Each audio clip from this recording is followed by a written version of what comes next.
Okay, mayroon tayo ditong keyway. Ang problema is sliding yung kanyang kicker. So, gagawa tayo ng DIY. Susubukan natin kung uubra to. Okay, ayan. Tingnan natin kung uubra. Masisipa na siya. Ayan, kinayod na natin.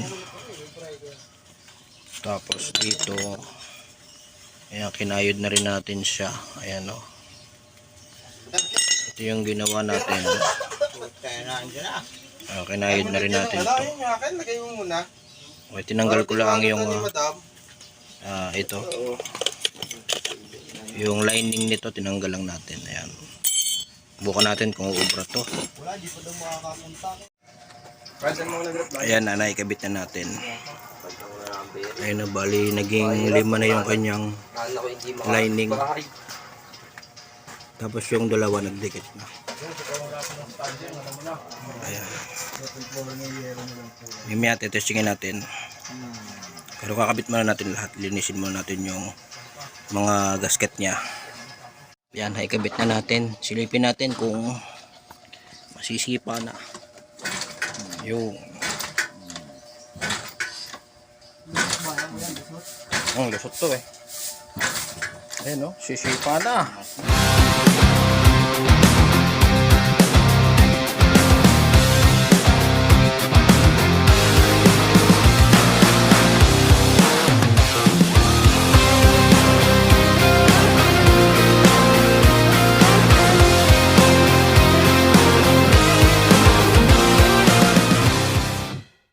Ayan, mga ka-timing, oh, walang battery. Wala ring regulator. Ayan, oh.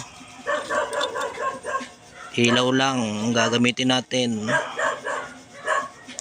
Ayan, oh. Ito yung regulator niya. Wala siyang regulator. Oh. Binunot na natin. Ayan, connected siya doon. Ayan. Bukan natin kung aandar. Ayan, oh. Mandar, oh. Ilaw lang, mga ka-timing.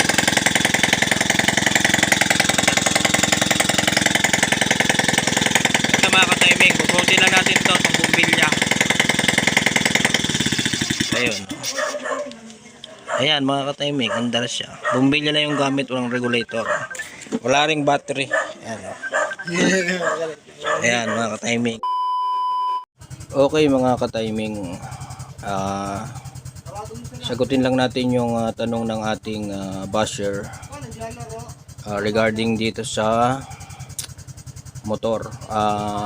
Mapapalabas ba natin yung kuryente gamit lang yung ignition coil, CDI na battery drive at bombilya?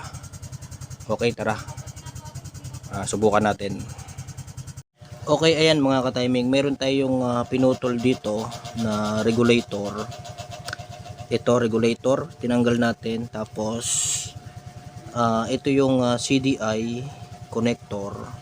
So isasalpak natin dito yan. Ayan.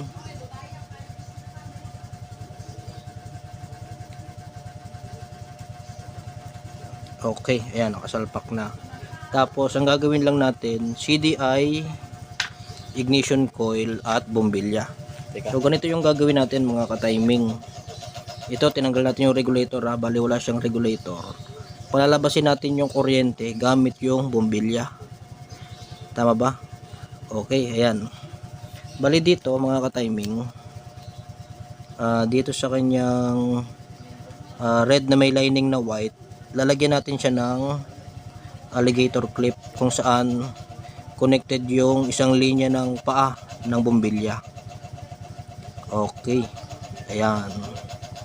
Tapos connected na yan, mga ka-timing. Kabaltan muna natin to. Kabaltan muna natin, mga ka-timing, itong isang linya ng wire.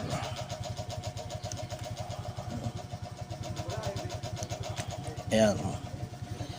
Ilagay ngayon natin dito. Mga ka-timing, yan yung ating test light. Ilagay natin to. Ayan. Okay. Ayan. So, subukan natin. Okay. Ayan, umilaw siya. So, dapat hindi yan iilaw mga ka-timing. So, may kulang pa. Ang gawin natin mga ka-timing, yung isang linya ng stator, ito yung isang linya ng stator. Okay. Tapos ito yung sa red wire na kung saan galing ito sa positive ng ating battery. Dahil wala tong baterya katulad nito, ayan no. Wala siyang baterya. Ano? Alright. Itong isang linya ng stator o tinatawag na light coil. Okay, baltan din natin yan. Ang dalawang yan. Baltan natin.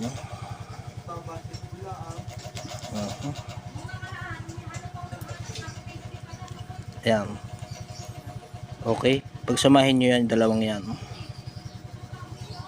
Ayan. Ganyan mga ka-timing. So, ibig sabihin, connected na yung bombilya.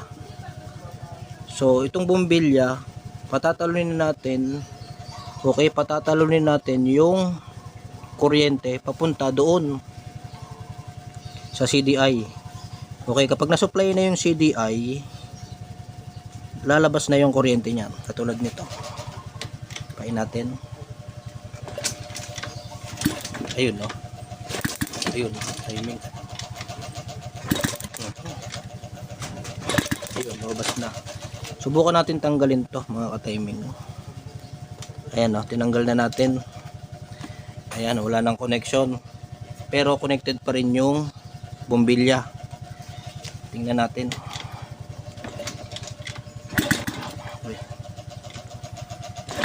Ayan. Wala siyang kuryente mga ka-timing. Ayan o. Walang kuryente. Pero may ilaw lang siya. So dapat hindi yan iilaw. Okay, ito. Pagduktugin ulit natin.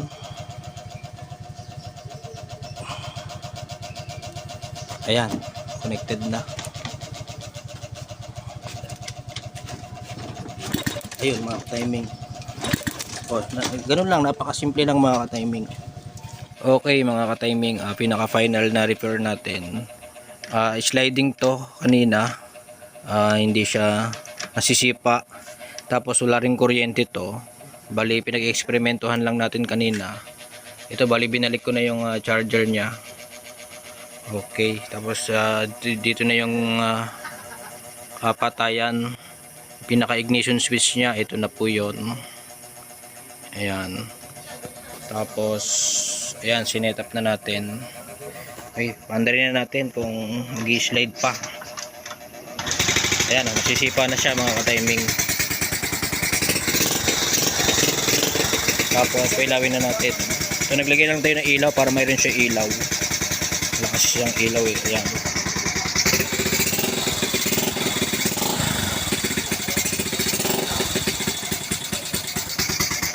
Ayan mga timing. Overall okay na. Oh, ilaw pa no? Ilaw pa.